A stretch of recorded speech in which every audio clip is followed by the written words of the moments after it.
One, once, once. একটা হচ্ছে plane, একটার সাথে এস রয়েছে, আরেকটার সাথে অ্যাপোস্ট্রফি এস রয়েছে। All three look similar but mean different things. তিনটে দেখো একই রকম দেখতে হলেও এগুলোর কিন্তু মানে আলাদা এবং প্রতিটা আমরা আলাদা আলাদা জায়গায় ব্যবহার করে থাকি। যেমন মনে করো, যদি বলা হয় যে শক্তিশালীরাই টিকবে বা টিকে থাকবে, মানে শক্তিশালী মানুষেরাই টিকে থাকবে, তখন কি বলবো? The strong one survive one, না the strong ones survive? S হবে না দ্য স্ট্রং ওয়ান্স মানে অ্যাপোস্ট্রফি এস হবে সার্ভাইভ? কোনটা হবে? ওয়ান, ওয়ান্স না ওয়ান্স? আজকে ক্লাসে আমরা এই তিনটের মধ্যে ডিফারেন্সটা বুঝে নেব এবং ঠিক কোন জায়গায় আমরা কোনটা ব্যবহার করি সেটা দেখে নেব। তাহলে আজকে ক্লাসের টপিক হলো one versus ones versus one's. আমাদের কনসেপ্ট যত ক্লিয়ার হবে তত আমাদের গ্রামারের বেস স্ট্রং হবে আর ততই আমাদের ইংরেজিটা ইজি হয়ে উঠবে। সাথে সাথে এই তিনটে দিয়ে আমরা প্রচুর পরিমাণে বাক্য প্র্যাকটিস করব। So welcome you back to the channel. I am Anushila. You are watching Delightful Learning with Onu. Without any further delay, let's jump into the topic. আমরা বাক্যে ওয়ান, ওয়ান্স আর ওয়ান্স মানে অ্যাপোস্ট্রফি এস দেওয়া ওয়ান্সকে ব্যবহার করে থাকি, কারণ হচ্ছে যাতে আমরা নাউনটাকে বারবার রিপিট না করি। বাক্যে যাতে নাউনটাকে বারবার রিপিট করতে না হয়, তাই জন্যই আমরা এগুলো ব্যবহার করে থাকি। এগুলোকে আমরা প্রোনাউন হিসেবে ব্যবহার করি। প্রথমে দেখে নিই ওয়ান। ওয়ান হচ্ছে আ নাম্বার। ওয়ান হচ্ছে নাম্বার, এক নাম্বার, একটা কিছুকে বোঝানো হয়। তাছাড়াও সিঙ্গেল মানে একটা, অর জেনারেল পার্সন, কোনো একটা নির্দিষ্ট ব্যক্তিকে না বলে সাধারণভাবে কোনো একটা ব্যক্তিকে বোঝানো হচ্ছে, মানে একটা নাম্বার মানে এক নাম্বার কিংবা কোনো একটা পার্সনকে বোঝানো হচ্ছে, তখনই আমরা ওয়ানের ব্যবহার করছি। আর এই ওয়ানটাকে আমরা প্রোনাউন হিসেবে ব্যবহার করি। চলো এক্সাম্পল দিয়ে প্র্যাকটিস করি। যেমন I just need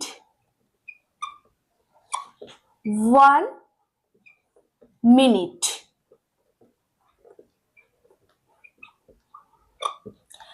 I just need 1 minute. আমার শুধুমাত্র একটা মিনিটের প্রয়োজন। এখানে একের কথা বলছি, তাই যখনই কোনো কিছু এক বোঝানো হবে তখনই আমরা এই ওয়ানের ব্যবহার করছি। এটা তো একদম ইজি। আমার কাছে একটা পেন রয়েছে, আই হ্যাভ ওয়ান পেন। সে পার্টির জন্য একটা পোশাক কিনেছিল, she bought one dress for the party. তাহলে যখনই একটা কিছু তখন আমরা ওয়ানের ব্যবহার করছি। এবার আরেকটা ব্যবহার দেখে নিই। ওয়ান, এটা শুরুতে লিখলাম, ওয়ানটাকে আমি শুরুতে লিখলাম। One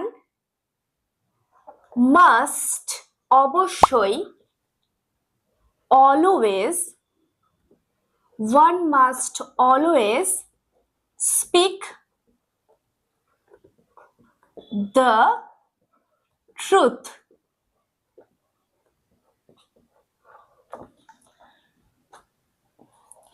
One must always speak the truth.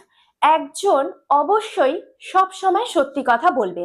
দেখো এখানে কিন্তু নির্দিষ্ট কোনো স্পেসিফিক কোনো পার্সনের কথা বলা হচ্ছে না, এটা জেনারেল সেন্সে বলা হচ্ছে, প্রত্যেকের ক্ষেত্রে বলা হচ্ছে যে একজন ব্যক্তি অবশ্যই সবসময় সত্যি কথা বলবে।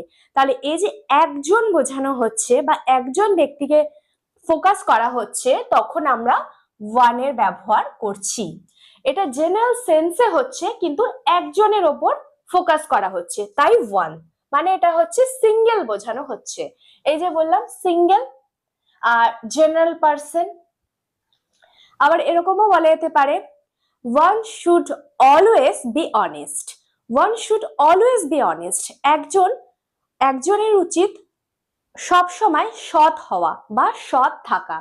তাহলে এখানে একজনের কথা বলা হচ্ছে, ব্যাপারটা জেনারেল সেন্সে বলা হচ্ছে কিন্তু বলা হচ্ছে একজনকে উল্লেখ করে, তাই এখানে আমরা ওয়ানের ব্যবহার করেছি।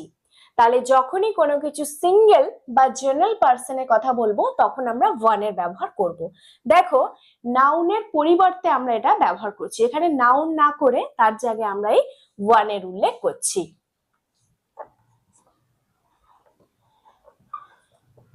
One should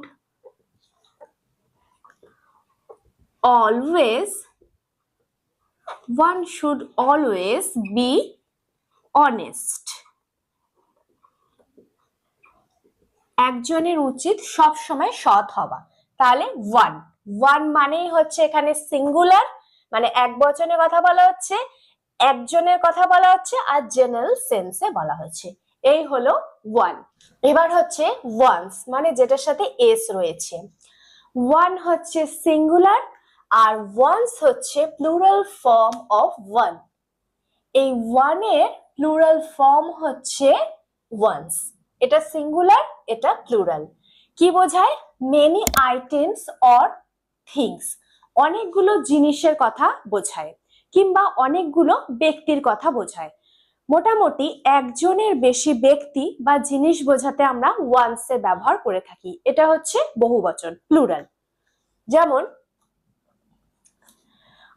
I don't like these shoes. I prefer, এবার আমি কি পছন্দ করি সেটা বলছি। I prefer the black ones.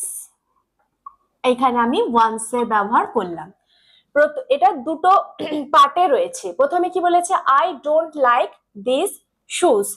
আমি এই জুতোগুলো পছন্দ করি না, এই জুতোগুলো আমি পছন্দ করি না। I don't like these shoes. এবার বলেছে I prefer the black ones. আমি কালোগুলো পছন্দ করি, কালো জুতোগুলো পছন্দ করি। এই যে আবার ব্ল্যাক শুজ না বলে আমি ব্ল্যাক ওয়ান্স বললাম।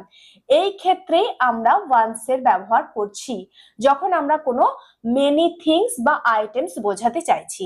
আর এই শুজ এর আর রিপিটেশন না করে তার জায়গায় আমি ওয়ান্স করে দিলাম। একদম সহজ। আরেকটা এক্সাম্পল দেখি। The strong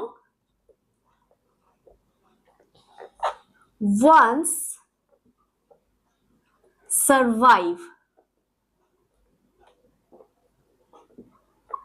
The strong ones survive.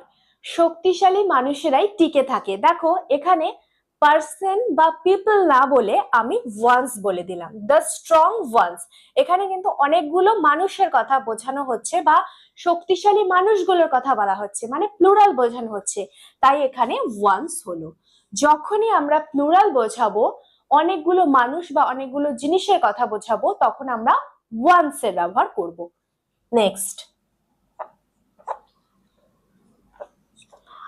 I lost my keys. আমি আমার চাবিগুলো হারিয়ে ফেলেছি। So I used the spare ones. এইখানে ওয়ান্স করলাম। আমি আমার চাবিগুলো হারিয়ে ফেলেছি, I lost my keys, আমার চাবিগুলো হারিয়ে গেছে। So I used the spare ones. তাই আমি অতিরিক্ত চাবিগুলো বা বাকি যেগুলো রয়েছে সেগুলো ব্যবহার করছিলাম। এই যে স্পেয়ার কিজ না বলে তার জায়গায় আমি স্পেয়ার ওয়ান্স করলাম। তাহলে যখনই কোনো নাউনের রিপিটেশনকে আমরা আটকাতে চাই বা নাউনটাকে রিপিট না করতে চাই, তখন আমরা ওয়ান্স এর ব্যবহার করছি, আর প্লুরালের ক্ষেত্রে ব্যবহার করছি। আরেকটা এক্সাম্পল দেখি। চুজ, বেছে নাও। Choose the best ones from the list.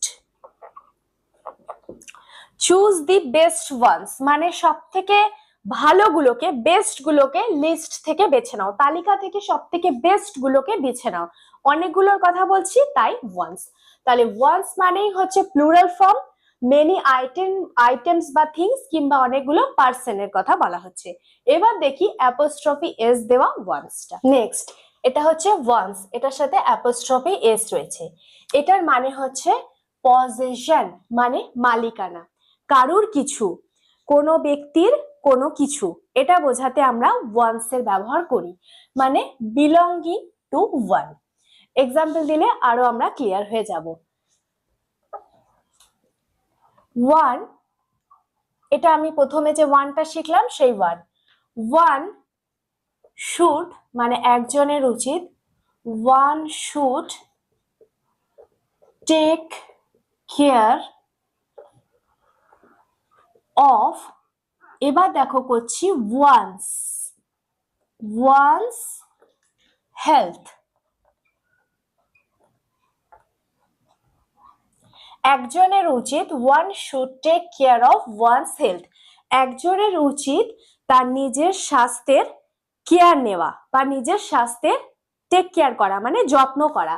তাহলে একজনের উচিত one should take care of one's health মানে তার তার যে ব্যক্তির কথা বলা হচ্ছে, ওয়ান মানে একজন ব্যক্তির কথা বলা হচ্ছে, তার নিজের স্বাস্থ্যের তার যত্ন নেওয়া উচিত।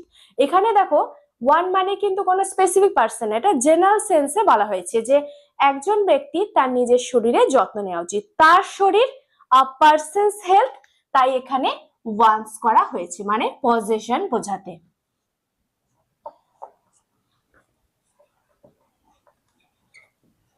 ওয়ান শুড একজনের উচিত, অলওয়েজ সব সময়, ওয়ান শুড অলওয়েজ কিপ রক্ষা করা, ওয়ান্স তার promises, promises. One should always keep one's promises, একজনের উচিত সব সময় তার নিজের প্রমিস গুলোকে রাখা বা প্রতিজ্ঞাগুলোকে রাখা, মানে আমার প্রমিস গুলো আমি রাখবো। এখানে একজনের প্রমিস, তার প্রমিসের কথা বলা হচ্ছে। ওয়ান্স প্রমিস মানে তার প্রমিস, মানে এখানে পজেশন বা বিলঙ্গিং। এই ক্ষেত্রে আমরা ওয়ান্স এর ব্যবহার করছি। এক কথায় যখনই বিলঙ্গিং বা পজেশন বোঝানো হচ্ছে তখন আমরা ওয়ান্স এর ব্যবহার করছি। ওয়ান মাস্ট অলওয়েজ একজন অবশ্যই সব সময়, one must always control one's anger, একজন ব্যক্তি বা একজন অবশ্যই সব সময় তার নিজের রাগকে কন্ট্রোল করবে বা নিয়ন্ত্রণে রাখবে। তার অ্যাঙ্গার, ওয়ান্স অ্যাঙ্গার মানে কারুর কিছু, পজেশন, তাই আমরা এখানে এই ওয়ান্স এর ব্যবহার করছি। দেখো এটার আরেক রকম ব্যবহার হয়, এই অ্যাপোস্ট্রফি এস দেওয়া যে ওয়ান্স সেটা ওয়ান ইজ বা ওয়ান হ্যাজ হয়, কিন্তু এর ব্যবহার ইংরেজিতে আমরা করি না, এটা শুনতেও ভালো লাগে না, তাই ওয়ান ইজ বা ওয়ান হ্যাজ আমরা করি না। একমাত্র আমরা এই পজিশন বোঝাতেই এই ওয়ান্স এর ব্যবহার করব। তাহলে একটা ফাইনাল আন্ডারস্ট্যান্ডিং আমরা বুঝে নিই। ওয়ান মানে হচ্ছে সিঙ্গেল এক, ওয়ান্স মানে হচ্ছে মেনি থিংস বা অনেকগুলো পার্সনের কথা বলা হচ্ছে, আর ওয়ান্স হচ্ছে পজিশন বা বিলঙ্গিং টু ওয়ান। ব্যাস। So that's all for the day. আশা করি এই কনসেপ্টটা খুব ভালো করে তোমাদের কাছে ক্লিয়ার হয়ে গেছে। যদি এই ক্লাসটা তোমাদের ভালো লেগে থাকে তাহলে আমার জন্য অবশ্যই একটা লাইক করে দাও, আর আজই চ্যানেলটাকে সাবস্ক্রাইব করে ডিলাইটফুল লার্নিং উইথ অনুর সাথে কানেক্ট হয়ে যাও। পাশে থাকা বেল আইকনটাকে অবশ্যই প্রেস করে দাও যাতে আমি এই ধরনের ইংরেজি ভিডিও দেওয়ার সাথে সাথে ইনস্ট্যান্ট নোটিফিকেশন তোমাদের কাছে পৌঁছে যায়। আর নিচের কমেন্ট বক্সে কমেন্ট করে তোমাদের মূল্যবান মতামত অবশ্যই জানিও। তোমাদের কমেন্ট আমার কাছে খুব গুরুত্বপূর্ণ। ভিডিওটাকে বেশি বেশি করে শেয়ার করে দাও যাতে তোমাদের ফ্রেন্ডসরা বা ফ্যামিলি মেম্বার্সরাও ভিডিও থেকে কিছু অন্তত হেল্প পেতে পারে। তোমরা সবাই খুব সুস্থ থেকো, ভালো থেকো। Till then, keep learning, keep growing.